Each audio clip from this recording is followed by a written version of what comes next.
ஒரு வீட்டுக்கு நான் போயிருந்தேன். அந்த வீட்டில் ஒரு 6 மாத குழந்தை, பேரழகின் பெட்டகம். குழந்தைனால அப்படி தானே, அப்படி பார்த்தாலும் அப்படி வந்து தவிக்குது. ஆனால் சாப்பிட மாட்டேங்குது. சாப்பிடாம அழிசாட்டியம் பண்ணுற அந்த குழந்தையே அவங்க அம்மா சாப்பிட்றத ஊட்டுறதுக்கு அவ்வளோ பாடுபட்டுட்டு இருந்தா. நான் தங்கியிருந்த வீட்டில் அவங்க அம்மா சொன்னாங்க, நீ பாட்டு பாடு, இந்த குழந்தை சாப்பிடும். அந்த பொண்ணு போய் டேப் ரெக்கார்டர் போடுறதுக்கு முன்னால் யோசிச்சுது, அம்மா நானே பாடலாமான்னு கேட்டுச்சு. அந்த அம்மாவில் பாடு பாடு, சாப்பிடுதான்னு பார்ப்போம், பாடு, பயமுறுத்தாமல் பாடு. அந்த அம்மா பாடுச்சிங்க. நீங்கள் நம்புவீர்களா?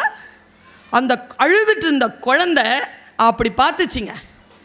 கல கல கல கல கல கலன்னு சிரிச்சுது.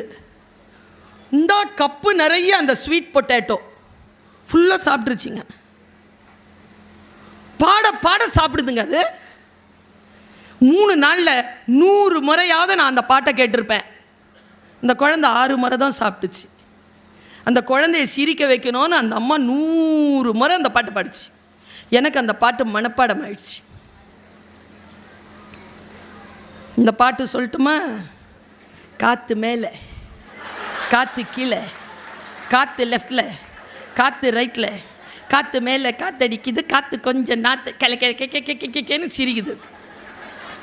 3ஆவது நாள் முடிஞ்சு நான் செருப்பு மாட்டிக்கிட்டு என் சூட்கேஸை பிடிச்சிக்கிட்டு ஆர்த்தி கூப்பிட்டேன் அந்த பிள்ளைய.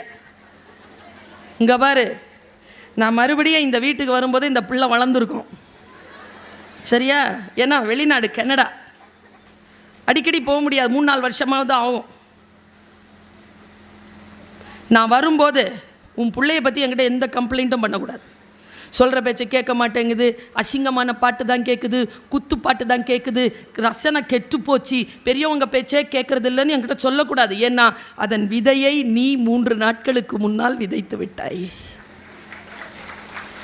அந்த குழந்தை கேட்டுச்சா அந்த பாட்டு பாடுன்னு?